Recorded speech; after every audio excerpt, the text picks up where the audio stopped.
you know, modelling is, you know, very much about the appearance, and at such a young age too, when you kind of, you know, you're at that stage of kind of going from a girl into a young woman. Yeah. Did you have any times where it rocked your confidence, or you felt insecure about yourself or your body? Or? Yes and no. Because I think I had that strong sporting background with a huge knowledge on how to fuel my body, what, you know, body mechanics, training, all these sorts of elements. I was a little bit more versed on educating myself on nutrition and the importance of keeping, you know, keeping my body in order.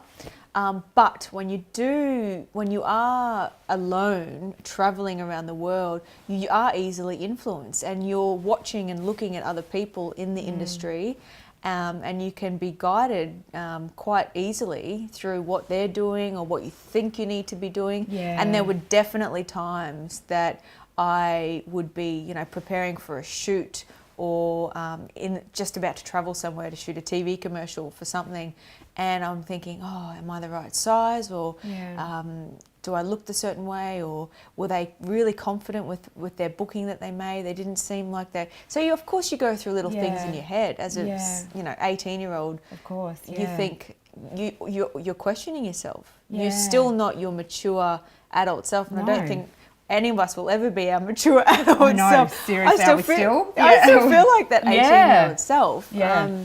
It's just my experiences that have helped shape me. Yeah. But which is every kid feels that anyway. I just have the thought of, you know, the kind of not so comfortable years in your body, being in front of the camera and around other people, where you as a kid you compare yourself against other people anyway. So then to be around other people where you're like, I would think it could fuck with your head. Exactly, and especially at the start of my career with modelling, I was in this whole phase of, do I want to go that editorial, or do I want to go down that commercial road, which are two separate roads in modelling. Right. Editorial is very high fashion, runway, you know, very much like what you see in a spread in Vogue or you know, Harper's Bazaar.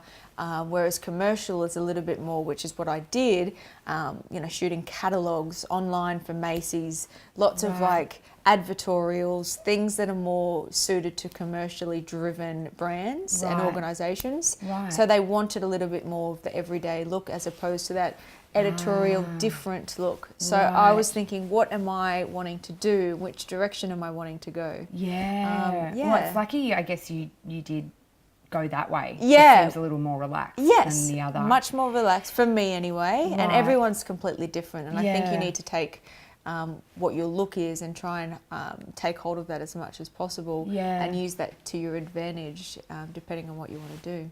Were you, because you would have missed that heroin chic phase, you would have been too young for that. There were certainly that wafer thin look when I was doing it. Right. And I went through a phase of, do I need to be that? Yeah. You know, I wasn't sure, like, am I too big? Are they looking at me behind the camera going, oh God, she's putting on weight? Or is it just my head? Yeah. Or am I okay? Or do I need to go back to the gym? Right. So of course you go through those phases. And of course you start cutting out calories and going, I've got to experiment with that because I might need to look a certain way. Right. And then as you get older and as you educate yourself a lot more, and as you go down your path of certainty of, no, this is who I am, and this is the decisions I want to make, and this is the career path I want to take. Yeah. You understand that that wasn't for you, that you don't need to do that, and this is my life and my body and my health. Yeah. So I want longevity. I don't want to wake up feeling... Totally. Yes. Yeah. Not feeling myself, not having the energy to do anything. Yeah. So yes, I did experiment with that, and I went down that path.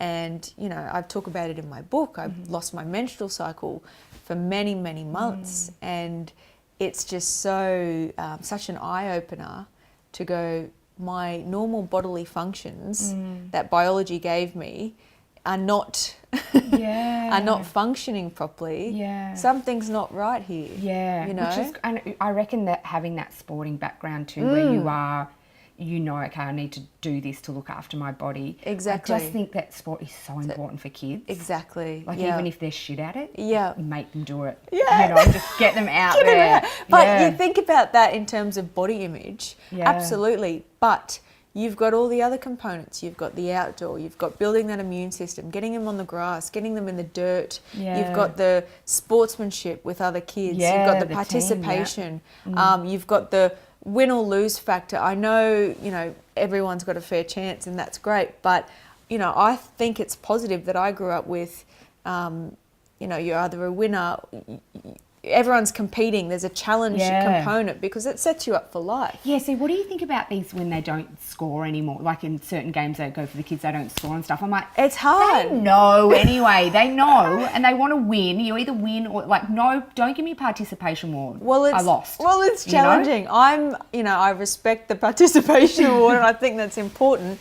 But I think what's more important is to set them up for what they're going to experience when they finish school. Yeah, yeah. So we don't get a participation award if we don't make the job or we don't get what we're trying to accomplish in life, or you know, the baby's not fed. I don't get the participation award when she's, she's still sitting there screaming his lungs out. I just think it's important that, you know, we have to think about reality and what we're about to accomplish when we enter the real world and what we're about to do when we get into reality. Yeah, yeah.